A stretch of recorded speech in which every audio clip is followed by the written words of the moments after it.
Modern Indian political തോട്ടിൻ്റെ രണ്ടാമത്തെ മൊഡ്യൂളാണ് ഇനി നമ്മൾ പറയുന്നത്. രണ്ടാമത്തെ മൊഡ്യൂളിൽ നാഷണലിസം ആൻഡ് റിലീജിയൻ, ദേശീയതയും മതവും എന്നതാണ് രണ്ടാമത്തെ മൊഡ്യൂളിൻ്റെ പേര്.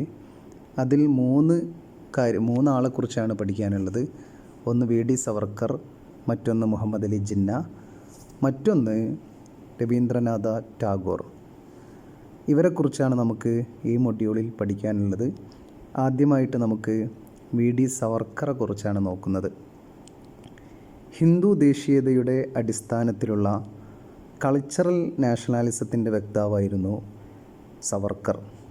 ഹിന്ദു മതത്തിൽ വേരൂന്നിയതാണ് ഇന്ത്യയുടെ സാംസ്കാരിക ചരിത്രമെന്നും ഈ സാംസ്കാരിക സ്വത്വം പുനർജീവിപ്പിച്ച് അതിൻ്റെ അടിസ്ഥാനത്തിലുള്ള ഒരു ഹിന്ദു രാഷ്ട്രം സ്ഥാപിക്കണമെന്നും സവർക്കർ വിശ്വസിച്ചു. ഇന്ത്യയുടെ സാമൂഹിക രാഷ്ട്രീയ ഭൂപ്രകൃതിയിൽ ഹിന്ദു മതത്തിന് ഊന്നൽ നൽകിയ ഹിന്ദുത്വ പ്രത്യയശാസ്ത്രത്തിലെ ഒരു പ്രധാന വക്താവായിരുന്നു വി.ഡി. സവർക്കർ. വി.ഡി. സവർക്കറിൻ്റെ ഹിന്ദു നാഷണലിസം എന്ന ഭാഗമാണ് ഇനി നമ്മൾ നോക്കുന്നത്. ഹിന്ദു ദേശീയതയുടെ പ്രധാന വക്താവായിരുന്നു വി.ഡി. സവർക്കർ. ഹിന്ദുത്വ, ആരാണ് ഹിന്ദു എന്ന 1923 പ്രസിദ്ധീകരിച്ച പുസ്തകത്തിൽ ഹിന്ദു ദേശീയതയെക്കുറിച്ചുള്ള സവർക്കറുടെ കാഴ്ചപ്പാടുകൾ വളരെ കൃത്യമായിട്ട് പറയുന്നുണ്ട്. സവർക്കറുടെ ഹിന്ദു ദേശീയതയുടെ പ്രത്യയശാസ്ത്രം ഉടലെടുത്തത് ഒരു പ്രത്യേക രാഷ്ട്രീയ സമൂഹമെന്ന നിലയിൽ ഹിന്ദുക്കളുടെ സാംസ്കാരികവും ചരിത്രപരവുമായ ഐക്യത്തിൽ വേരൂന്നിയതാണ്. ഹിന്ദുയിസം സാംസ്കാരികവും സാമൂഹികവും രാഷ്ട്രീയവും മതപരവുമായ മാനങ്ങൾ ഉൾക്കൊള്ളുന്ന ഒരു സമഗ്രമായ ജീവിത രീതിയാണെന്ന് സവർക്കർ വാദിച്ചു.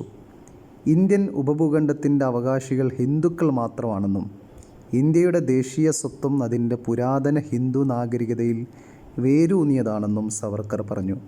ഹിന്ദുക്കൾ പൊതു സാംസ്കാരിക പാരമ്പര്യങ്ങളാലും പൊതു ആചാരങ്ങളാലും പൊതു ചരിത്രാനുഭവങ്ങളാലും ബന്ധിപ്പിച്ചിരിക്കുന്നു എന്ന്, അങ്ങനെ ഒരു ഏകീകൃതമായൊരു സമൂഹമാണ് ഹിന്ദുക്കൾ എന്നും സവർക്കർ വിശേഷിപ്പിക്കുന്നു.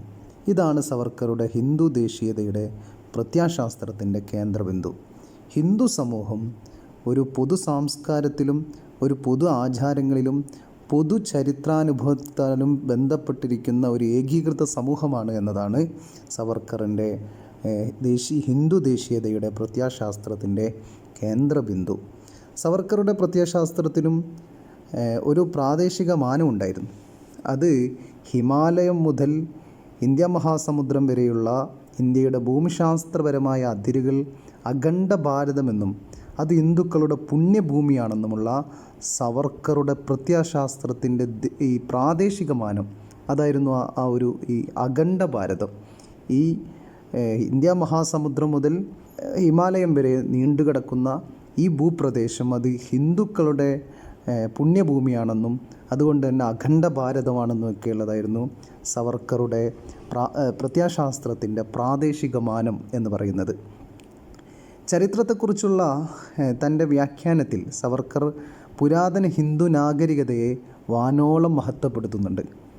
വൈദേശികാധിപത്യത്തിനെതിരായ ഹിന്ദു പ്രതിരോധത്തിൻ്റെ പ്രതീകമായിട്ട് ശിവജിയെപ്പോലുള്ള ഹിന്ദു ചരിത്ര പുരുഷന്മാരെ മാത്രമാണ് സവർക്കർ ചരിത്രത്തിൽ എടുത്തു കണ്ടത്. അതിനാൽ കൊളോണിയൽ ഭരണത്തെ വെല്ലുവിളിക്കുന്നതിൽ ഹിന്ദുക്കൾക്കിടയിൽ ദേശസ്നേഹത്തിൻ്റെ പങ്കിനെ ഉയർത്തിക്കാട്ടിക്കൊണ്ട് 1857 കലാപത്തെ ഇന്ത്യയുടെ ഒന്നാം സ്വാതന്ത്ര്യ സമരമായി സവർക്കർ കാണുകയുണ്ടായി. ഹിന്ദു ദേശീയതയുടെ സാമൂഹികമോ പ്രാദേശികമോ ആയ വ്യത്യാസങ്ങൾ കണക്കിലെടുക്കാതെ ഹിന്ദുക്കൾക്കിടയിൽ ഐക്യത്തിൻ്റെ ബോധം സവർക്കർ വളർത്തുകയുണ്ടായി. സവർക്കറുടെ പ്രത്യയശാസ്ത്രത്തിന് വലിയ വിമർശനവും നേരിടേണ്ടി വന്നു. കാരണം സവർക്കറുടെ പ്രത്യയശാസ്ത്രം പുറന്തള്ളലിൻ്റെ അതുപോലെ വർഗീയതയുടെ ചട്ടക്കൂടിലുള്ളതാണ്.